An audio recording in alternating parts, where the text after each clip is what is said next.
આજથી ગુજરાતમાં વધશે વરસાદનું જોર હવામાન વિભાગે કરી છે આગાહી। હવામાન વિભાગ અનુસાર એક સાથે ચાર વરસાદી સિસ્ટમ સક્રિય થતા ગુજરાત પાણી થશે।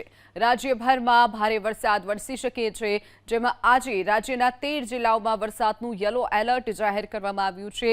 દક્ષિણ ગુજરાત અને મધ્ય ગુજરાતમાં આજે ભારે વરસાદ ખાબકી શકે છે, તો અરવલ્લી, મહીસાગર, પંચમહાલ, દાહોદ, વડોદરા, છોટાઉદેપુર, નર્મદા, ભરૂચ, સુરત, ડાંગ, તાપી, નવસારી, વલસાડ જિલ્લામાં છૂટોછવાયો વરસાદ વરસી શકે છે, તો કેટલાક વિસ્તારોમાં ભારે વરસાદની પણ આગાહી કરવામાં આવી છે।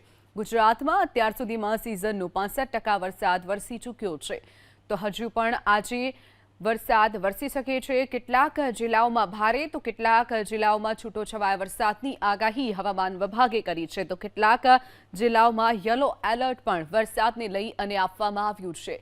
તો અત્યાર સુધીમાં ગુજરાતમાં વરસાદની જો વાત કરીએ તો સિઝનનો 65% વરસાદ વરસી ચૂક્યો છે।